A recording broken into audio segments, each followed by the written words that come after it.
During a family vacation, my mother snatched my purse and said, "We'll be using your credit card for this trip." I smiled and said, "Then you'll love this message from the bank." She started screaming when she read it. That was the moment I knew this trip was about to go sideways. My mother, standing in the middle of the airport terminal, clutching my purse like she had just won the lottery. She had that smug look on her face, the same one she always had when she thought she was getting her way. "We'll be using your credit card for this trip," she said, grinning like she had just pulled off the heist of the century. I smiled. I smiled so wide it probably unsettled her. And then I pulled out my phone, tapped my banking app, and turned the screen toward her. "Then you're going to love this message from the bank." Her expression shifted instantly, the color draining from her face as her eyes darted over the screen. And then she started screaming, but let's back up a little. I was raised in a. I wanted to say no. Every fiber of my being was screaming at me to say no. But I knew if I refused, I'd be painted as the selfish daughter who didn't care about her family. The guilt trips, the emotional manipulation, the constant phone calls, I knew exactly how it would play out, so I agreed. But on one condition, I would book my own flight and hotel room. No shared accommodations, no way for them to access my money. I was going, but I wasn't going to let them take advantage of me. My mother hated that. She pouted, she whined, but she eventually let it go. Or so I thought. Fast forward to the airport. We had just landed, and I was already exhausted. I had spent the entire flight mentally preparing for whatever nonsense my mother was about to pull. And sure enough, as soon as we got to baggage claim, she made her move. She snatched my purse right out of my hands. "We'll be using your credit card for this trip," she said, all smug and triumphant. I didn't even flinch. I just smiled, pulled out my phone, and opened my banking app. Then I turned the screen to face her. Her eyes skimmed the message, then she read it again. And then she screamed, "You see, I knew this was coming." I had learned years ago that my mother was relentless. She would pull stunts like this every chance she got. And I had spent a long time making sure she would never get another dime from me. A week before the trip, I called my bank and explained everything: the financial abuse, the manipulation, the lengths she would go to just to get access to my money. The bank rep was sympathetic, but more importantly, they were helpful. Together, we set up some very specific security measures. My card was locked to my location, meaning any charges made outside my immediate area would be flagged and declined unless I approved them through my banking app.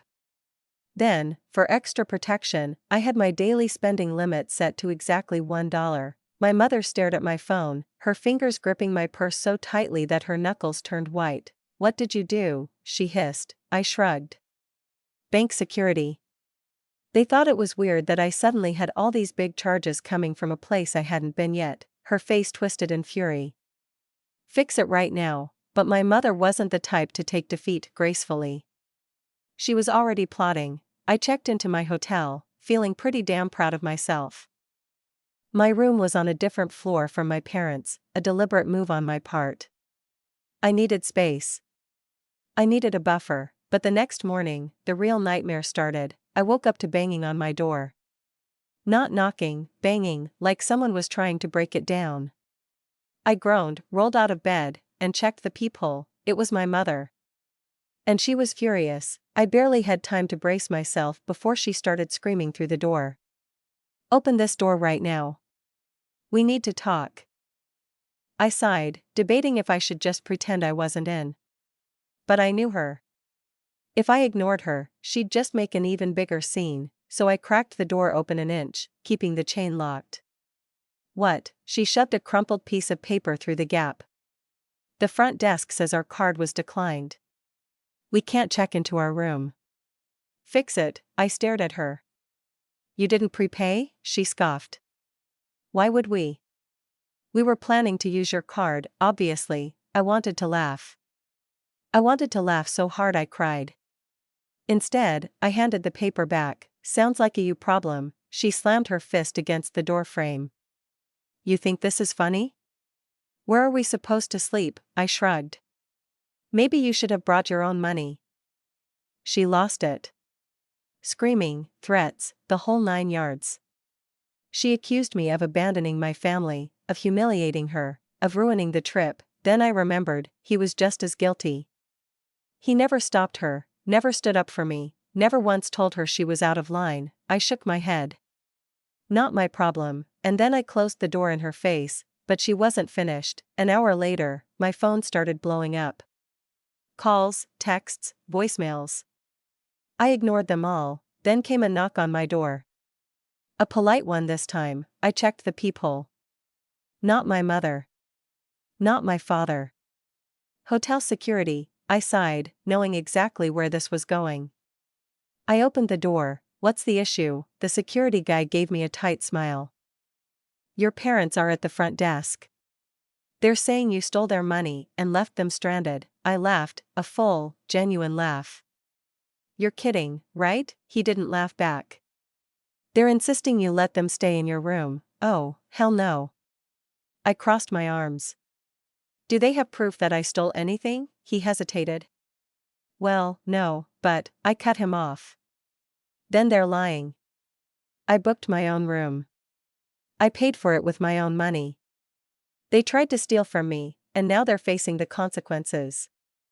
That's not my problem. He looked a little uncomfortable. Look, I'm not trying to take sides, but they're saying they have nowhere else to go.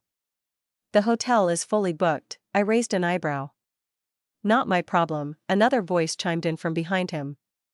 She's right. I leaned past security and saw the hotel manager standing there, a middle-aged woman with sharp eyes and the exhausted look of someone who had dealt with one too many entitled guests. She turned to me. I checked the system. You paid in full. Your parents, however, did not. If they can't provide another payment method, they'll have to leave. My mother's voice shrieked from down the hall, and just like that, they were gone. But my mother had one last trick up her sleeve. That night, I went down to the resort bar to grab a drink. I had just started to relax when my phone buzzed again. A notification from my bank, attempted login from an unrecognized device. I sat up straight, my stomach dropping. Then another notification, password reset requested. I felt my blood go cold.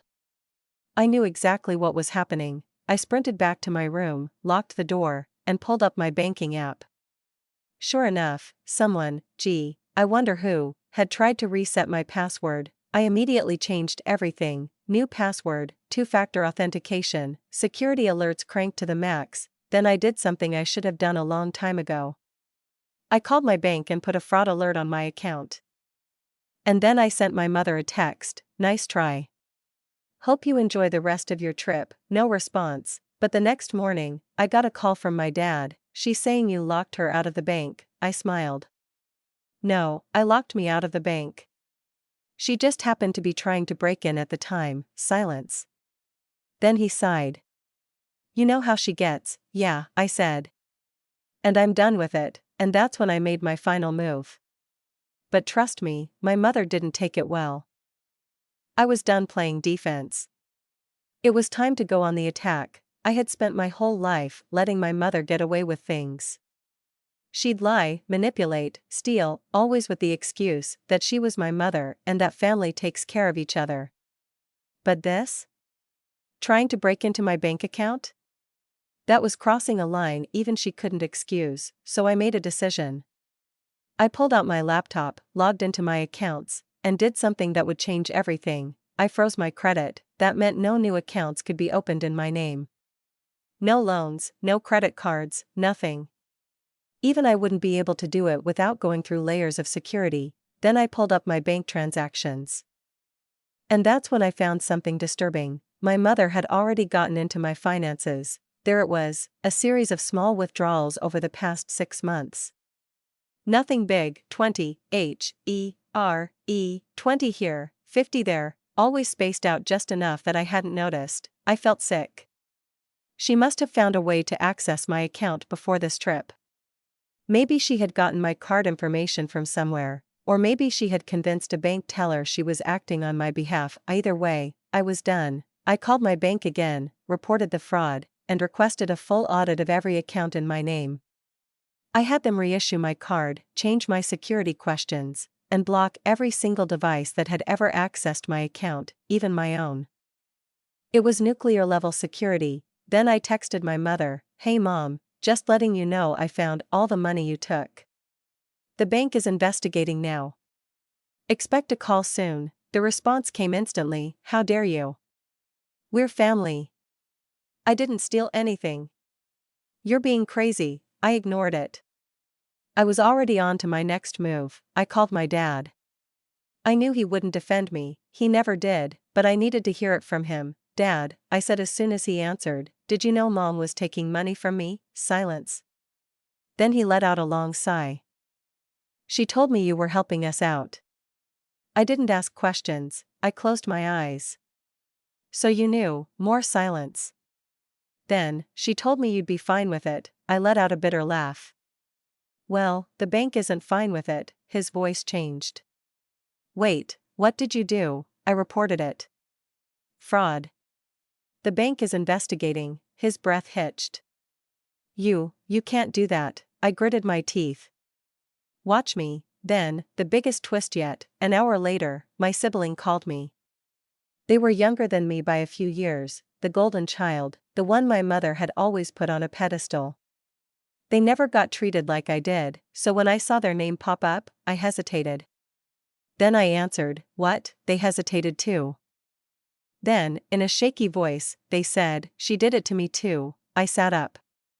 "What?" "I just checked my account," they whispered. "She took money from me. A lot. Hundreds. Maybe more." My stomach dropped. This wasn't just about me. She had been stealing from both of us, and that's when it hit me. She hadn't just planned to use my credit card for the trip. She had already drained whatever money they had brought. That's why she had no backup plan. That's why they had no way to pay for their room. She had burned through everything. And now she was screwed, because if she thought I was a problem, she had no idea what was coming. My sibling wasn't like me. I had spent years trying to keep the peace. Trying to handle my mother. But them? They didn't take betrayal well, and they were angry. Really, really angry, and that's when the real revenge started. Because my sibling? They weren't about to let this go quietly, and neither was I. After my sibling found out that our mother had stolen from them too, something in them snapped. They weren't like me. I had spent years trying to distance myself from our mother's control, carefully cutting ties without setting off a full-scale war.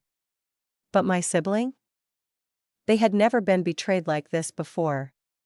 And when they realized she had used them, that she had drained their money just like she had tried to drain mine, they lost it, and I was right there with them. "Let's end this," they said. I agreed. Step 1, let her dig her own grave. We didn't say anything right away.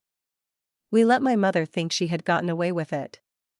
She was still fuming over the fact that I had locked her out of my accounts, but she had no idea that my sibling had found out about the stolen money. We kept our distance, ignored her calls, and let her panic, and sure enough, by the next day, she was desperate. She sent text after text, "I don't deserve this treatment. I am your mother. You owe me respect. This is your fault for abandoning us. We have no money because of you." Classic manipulation. Then came the big one. I called the bank and told them, "You made a mistake. They're going to unfreeze everything." I laughed out loud. Because what she didn't know was that the bank had already flagged her name. I had spoken to the fraud department personally.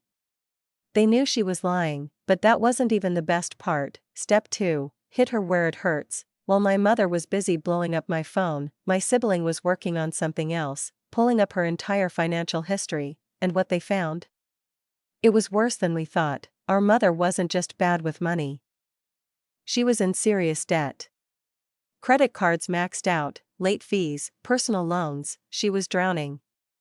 And she had been using our money to keep her head above water. She wasn't stealing just to take a vacation. She was stealing to survive, and she had no idea that we had found out, so we made a plan. Step 3, the trap. My sibling called her. I listened in on speaker. "Mom," they said, their voice shaking just enough to sound real, "I don't know what to do. I just checked my account, and there's money missing. A lot of it." My mother did not miss a beat. Oh, honey, she sighed, fake sympathy dripping from her voice. That's terrible. Are you sure you didn't spend it on accident? My sibling played along. No, I didn't. I think. I think someone stole from me. Oh, sweetie, don't worry, she said. I'll help you figure it out. I had to cover my mouth to keep from laughing. She was still lying. She was still pretending. She really thought she could talk her way out of this. That's when my sibling dropped the bomb. Well, the bank is already investigating. They're tracking where the money went, so I guess we'll know soon. Silence. Long, painful silence, then my mother's voice changed. Hard. Cold. Panicked. You didn't have to do that. Why not? My sibling asked, voice completely innocent. If it's just a mistake, they'll fix it, right? More silence. Then, you ungrateful little brat, bingo. Step 4, the public meltdown. We were done playing nice. My sibling went straight to the hotel manager. They explained everything, the stolen money, the fraud, the lies. They even showed proof that our mother had admitted to it in texts. And the manager? She was furious. Not at us, at my mother. Turns out, my mother had been causing problems all week, complaining, harassing the staff, demanding free perks because she was a loyal guest. The manager was more than happy to deal with her, so she called security. And we got front row seats to the show. They found my mother at the pool, sipping a drink she definitely couldn't afford. And when security asked her to leave, she lost her damn mind, screaming, crying, throwing things. She called the staff names, demanded to see the hotel owner, even tried to fake a medical emergency to get sympathy, but it didn't work, because then the manager said the magic words, "Ma'am, the police have been called," and just like that, she went dead silent. She tried to run, literally run, but security stopped her. And my sibling? They looked her in the eye and said, "You did this to yourself." Step 5, the final blow. My mother was escorted off the property. Banned from the hotel. Humiliated in front of dozens of guests, and then she had to figure out how to get home, because my dad? He was done. After everything, after seeing her try to destroy both of her kids, he finally snapped.